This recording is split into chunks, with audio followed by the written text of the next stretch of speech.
¿Alguna vez caminando por un bosque se han detenido a pensar cuánta madera, cuánta vida hay realmente ahí?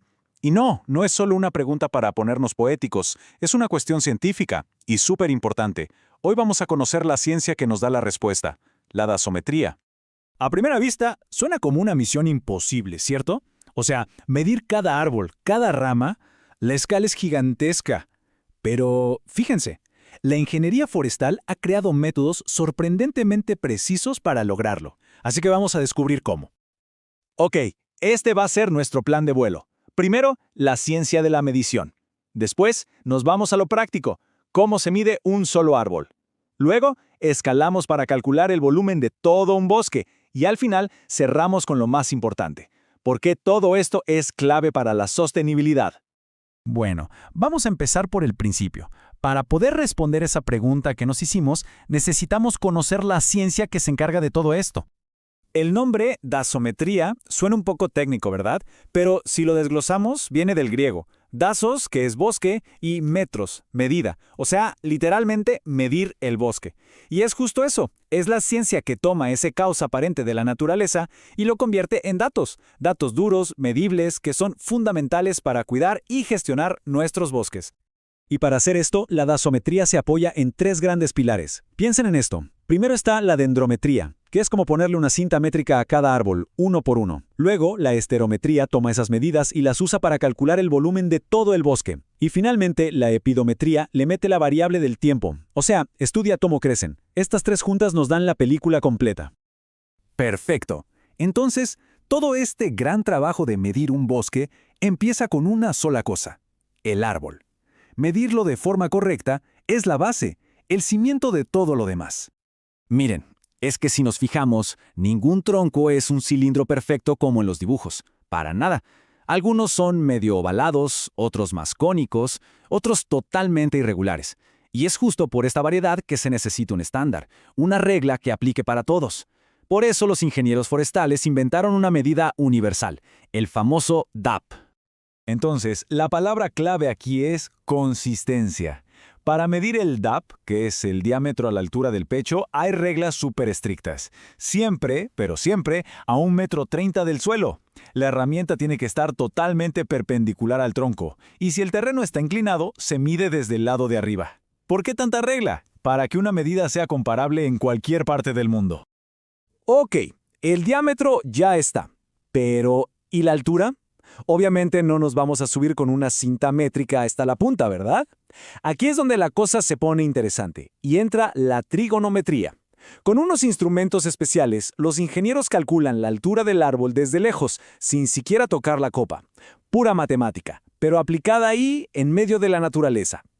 Y claro, para esto se necesitan herramientas especiales. Para el diámetro se usa algo llamado forcípula, que es, imagínense, como un calibrador o pie de rey gigante. Y para la altura, se usa el ipsómetro, que es ese aparatito que ayuda a medir los ángulos para hacer todos los cálculos.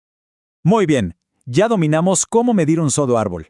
La pregunta ahora es, ¿cómo le hacemos para pasar de ese árbol individual a los miles y miles que forman todo un bosque, o lo que técnicamente se llama un rodal? Bueno, la clave está en una palabra: muestreo. Sería una locura, además de imposible, medir cada uno de los árboles. Entonces, lo que se hace es establecer unas parcelas chiquitas, pero que sean representativas. Y los datos que se sacan de esas parcelas se extrapolan para entender el bosque completo. Es exactamente como hacer una encuesta electoral, pero a los árboles. Y ya en el terreno, el trabajo es súper detallado. Miren esta tabla. Es un ejemplo perfecto. Para cada árbol dentro de esa pequeña parcela, se anota todo. ¿Qué especie es? Su DAP, su altura. Por ejemplo, el árbol número 1. Es un pino, tiene 35.2 centímetros de diámetro y 22,5 metros de altura. Y así con cada uno. Ahora, con esos números, ya podemos calcular el volumen de madera. Una fórmula muy usada es esta: B igual a G por H por F. A ver, no se asusten. G es el área basal, que se saca fácil con el diámetro. H es la altura y F es el factor de forma. Esta letra es importantísima porque es un numerito que corrige el cálculo, recordándonos que el árbol no es un cilindro perfecto. Y cuando juntamos los datos de todas las parcelitas, podemos construir algo que se llama la hectárea tipo.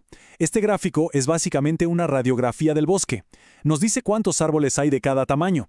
Aquí, por ejemplo, vemos que hay un montón de árboles delgados, los más jóvenes, y poquitos de los más gruesos y viejos. Con este perfil ya se puede calcular el volumen total.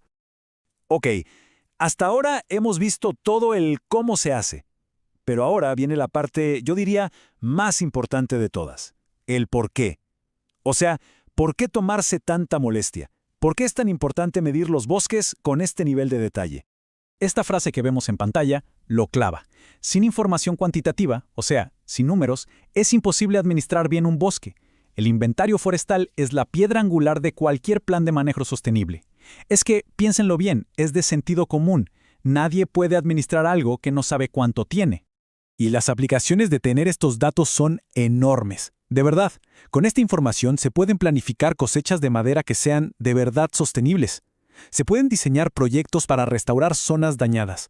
Y algo que hoy es importantísimo, se puede calcular con muchísima precisión cuánto carbono está guardando ese bosque. Y ese dato, créanme, es oro puro para entender y combatir el cambio climático. Así que como ven, al final la dasometría es muchísimo más que solo números y fórmulas.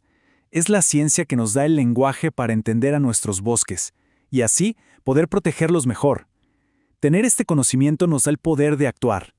La gran pregunta que nos queda en el aire es, ¿vamos a usar ese poder para asegurar el futuro de estos ecosistemas que son literalmente vitales para todos?